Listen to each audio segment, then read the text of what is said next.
Hey guys. All right. I want to talk about something that I've just been recently dealing with. Okay. Um. So as you know, I helped my mother get into an apartment. The apartment is in an avenue that I actually never liked, and yet I'm familiar with it because I had a storage unit there, which uh, thumbs down. Um, Gibraltar storage unit, thumbs down. I had a storage unit there. Matter of fact, all storage units in general in New York City, thumbs down.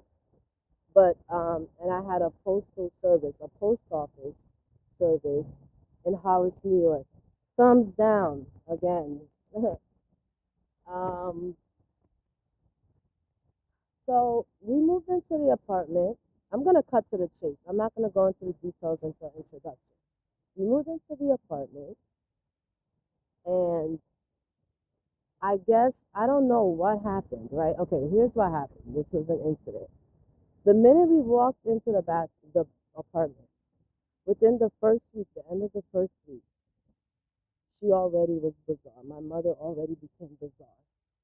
And I know that there are people who tame parents and family members or children or their daughters and sons with affection and all of that shit and all.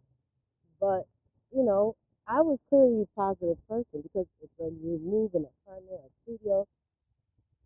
I'm pretty sure I wasn't not affected. I think, everyone was like, oh, congrats. Like, I had to change. Um, there was an incident where a shampoo bottle went missing. And thumbs down to a lot of services and businesses in San Francisco too. But anyway, there was an incident where a shampoo bottle went missing. I looked for this shampoo bottle for hours and couldn't find it. I became irate. I don't know what led to me not being in the best of mood that time. This is like further into the days of being in the apartment.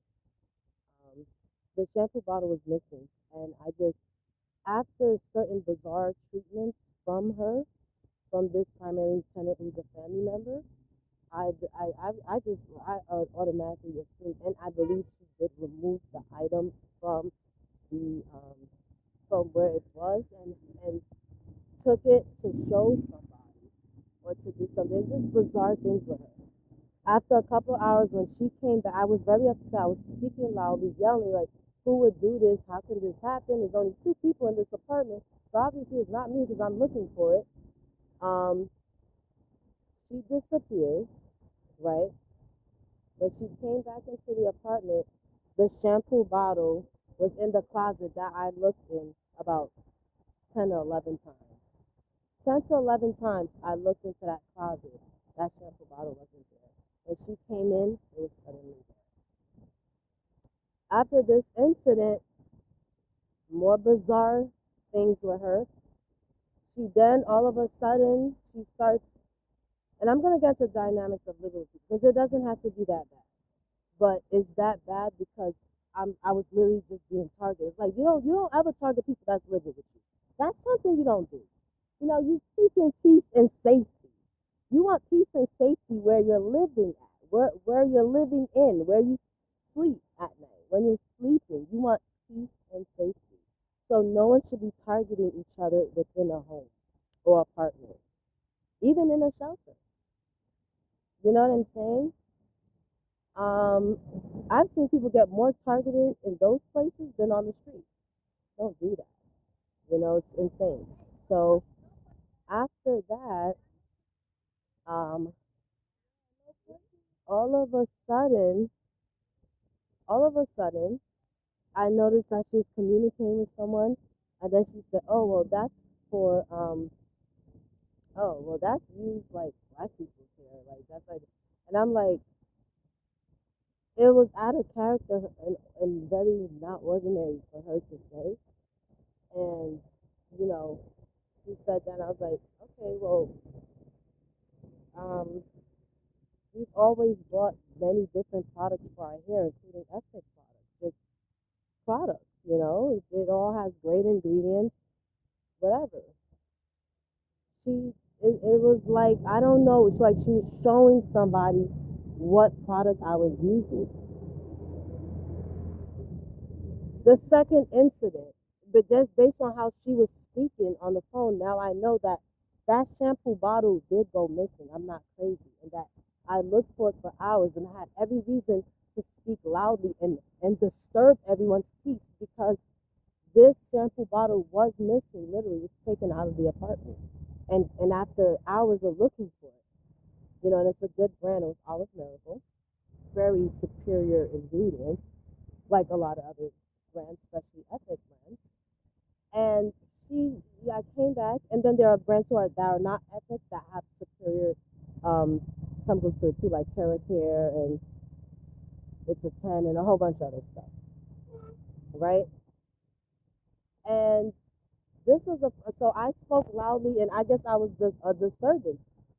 But it's also disturbing for items to be removed out of an apartment and then brought back hours later. You know, evil spirited people. These are Caribbean people I was living with, by the way. The next thing I know, there was another item that was missing. The item that I used to clean the bathroom and the kitchen, and up after using the bathroom and the kitchen, it was a cleaning bottle. It was awesome, like LA totally awesome. It's very strong chemical. You have to dilute it just to use it, right? Get from Dollar Tree, wherever. I spent hours looking for that spray bottle. This spray bottle also is gone. Mind you, this apartment is empty. There's no furniture, right? So there's no reason for items, like single items, to be missing at a time like that. You know what I'm saying? Like, first this item, then that item. The item was gone again. I needed that. And it's items that I'm actually using right away. It's not items that I'm not using. It's items I'm using for hygiene, grooming, cleaning. Those are things I'm going to need. And it's not like she wasn't using them.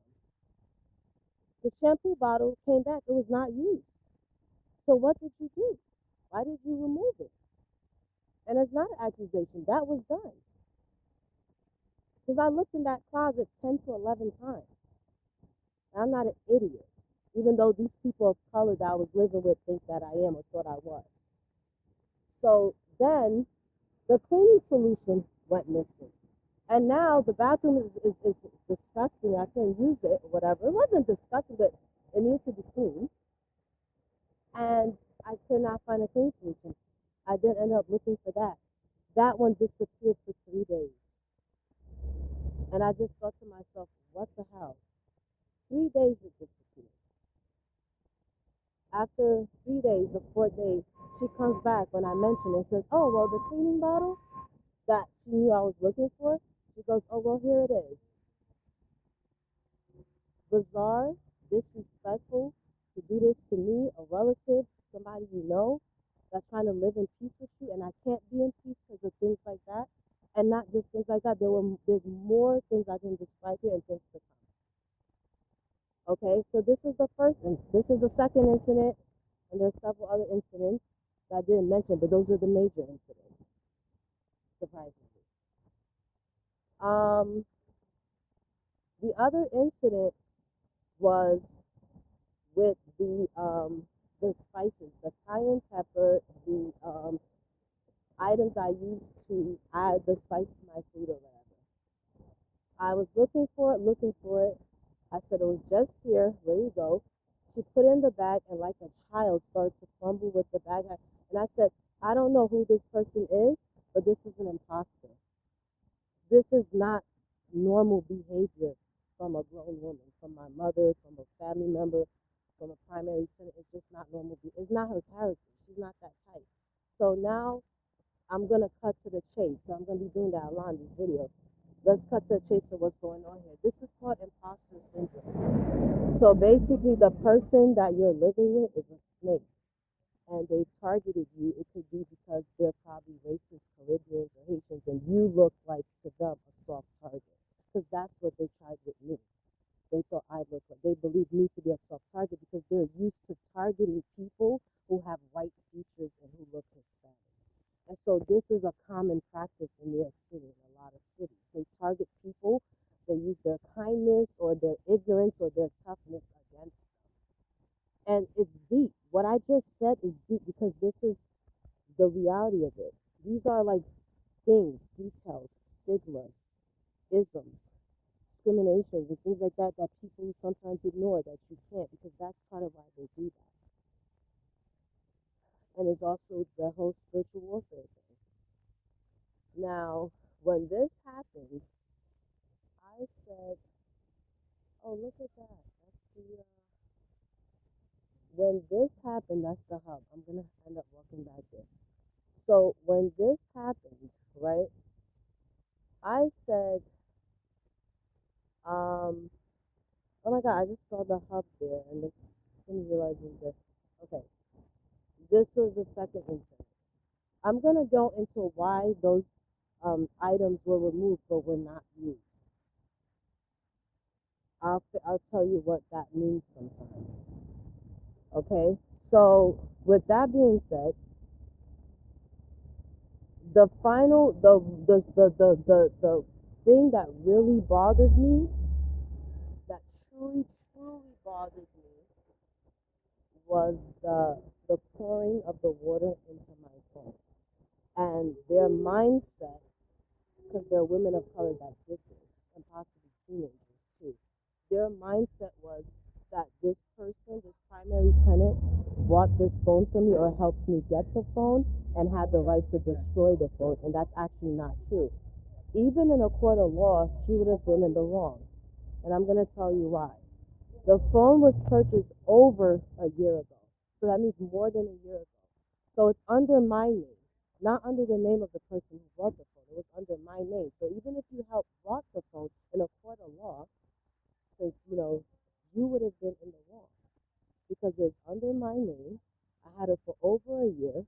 You're telling me to leave your apartment. You're trying to kick me out because I have caught you in bizarre behavior on numerous occasions. And now you're telling me to leave because I pointed out your bizarre behavior and my missing items. And then you open the door and possibly allow people in the apartment to destroy my property that you said you got me. False. Why do all of that? Why not then just try to retrieve the property yourself? You understand what I'm saying? And it was either she did that or she opened the door and allowed someone to do that while I was in the bathroom. So these were multiple incidents. And when things like this happen, I'm going to break it down. So the reason why the shampoo bottle and the cleaning bottle was removed, I believe the reason to be, or I want to say I know the reason to be, but we don't know the reason to be. I believe the reason was what some of these people do, and it don't matter if they're what their ethnicity is. It could be from India, Mexico, Haiti, whatever they're from. That's the geographic of that particular neighborhood anyway that I was in. They usually look at the ingredients on the bottles because they're trying to make their own type of chemicals or something, which is pretty scientifically driven. But they do that if they're trying to build their, like, make products themselves to bring back to their country. Because a lot of the products, the items that were removed were made in the U.S. And so what they were doing was they were taking the ingredients of the product so that they can make the same products in their islands or countries. Their islands and countries. They want to make the same products, so they take the ingredients. I've seen a woman do this in a store, actually, one time. They'll take the ingredients so that they can make items like that too, products like that too. So that's what was happening. And then they were also trying to determine what it is that I used as cleaning agents, which is something people who practice black magic like to do because they like to combat high priestesses such as myself. These are examples I'm giving you. In other words, they like to combat cleanliness or find out how they can get as clean or their environment is clean. But you see, why not just ask, hey, what do you use on your hair? Hey, what do you clean your place with? Hey, what do you guys use in the household? Instead of removing the items. You understand what I'm saying? And what this person did, because she's a woman of color, this family member, her belief is, well, I helped you buy it and it's in my place and all that. And you see what I'm saying? What that is called is narcissism. That's narcissism. Because you could freely communicate with me and I would allow you say, hey, you could use that, you could borrow that, hey, you could check that out. You know what I'm saying? Hey, sure, you could use that, you could take that out if you need to. And I would have allowed that. You get what I'm saying? And this is not somebody that I'm a stranger to. This is a relative. This is my mother. And so, of all people, I know people who don't do these things to their sons and daughters. And so, basically, for you to do that, and I know that it's not all on her. I know that she's influenced, and which is another problem because if you're the authority, you should be so heavily negatively influenced by your neighbors and other people. And so, this is what you call imposter syndrome. And so, this is when a family member, a daughter, a son, a mother, a father, an aunt, an uncle, a roommate, a friend becomes a snake, and they change up because they're not themselves. It's an imposter. That's not them. They're not them actual selves. And sometimes you had to run or you had to put up and tolerate with some ridiculousness. And these are women of color who are very narcissistic, and that's actually abusive to do to me as a woman, to make me feel like, oh, I have to get out and come out and just try to drive me into a gutter and into poverty. And these are evil things that they do. And this is another reason why a lot of people don't side with a lot of women of color. But you know what? I want to be fair. I'm pretty sure that a woman who was Russian or Indian would have probably done the same thing, could have done the same thing, right? So I want to be fair about that part and notice that it could be any ethnic group. It just bothers me that this person would do this because she's an imposter. And there's no such thing as, oh, love thy mom, thy daughter, thy father, thy neighbor. No, when they're imposters. You're not protected when someone is exchanging energies like that. You're not safe when energies are being exchanged like that because they don't know what triggers you. They don't know who you are really. They're it's uninvited energies into your space because of someone else who invited them, but you didn't invite them, and now you're all under one roof. So this is not the right way. It's not a good way. And I don't condemn those practices. I want to condemn those practices actually because I really don't. I really feel that it takes away from your identity, and you can't love doing those type of things. You know, it takes from your identity and from who you are, your role. You know what I'm saying? Um, the other thing I wanted to mention is those are very bizarre things that I had to experience, that many people are experiencing living with others. It's bizarre. And people would say, oh, well, just get out of the situation. Just shut up and get out. If it were that way, people would have already done it. People who don't complain about things probably have it good and they just go hang out with people to sleep with them or whatever the case is. But when you see me doing a video like this about it, it's because if I could just turn my situation around, I would. That is a work in progress for someone like me because I'm not willing to do just anything for money. So it's a work in progress for me to turn my situation upside down. It's heavy. I'm basically trying to turn upside down a ton, right? A load, like a ton block, okay? Because someone who is not willing to do just anything for money to turn their situation around, it means they have a load compared to someone who could just who's like a feather, they're with the wind, they're with the flow. It doesn't matter with them. You see what I'm saying? It's almost, you can say someone who will do anything for money might as well already be dead. Okay, so that's why sometimes I put up with horrifying living circumstances or bizarre, and the horrifying living circumstances that comes from the homeless shelters, believe it or not, or even the streets. But the bizarre circumstances comes from living with family members or friends or people who are imposters, unfortunately, who are not true to themselves and not true to me. So when this happens, it's because you're alive that you have to put up with so many of these situations. It's because you're alive. Because if you were dead, you would do anything for money. Anything would go. Only a dead person will do anything for money. Okay? And this is just a glimpse into my ongoing persecutions in my life. And eventually, I don't know if I want to do a video on any success that I'm getting, but if I do, it will be so that people realize and remember that I'm starting from here, from a lowly position and predicament before I got to where I got to while alive. You want to reach success, you want to succeed and or exceed, you want to have some level of peace, and you don't want to be so boring that you're so bored that you do evil dumb shit, right? The point is that I want to get to next levels and be with who I want to be with, but I want to do so while alive. And you need to be alive. Your soul, your energy has to be with what you were born as, because that's the right way, or else your whole chart is just all over the place. I've been all over the place, but I still have a steady energy. All right? I still, it's colorful, but it's powerful and it's forward. It's still steady. I'm not in this person and in that person and in this person and that person. It's not good.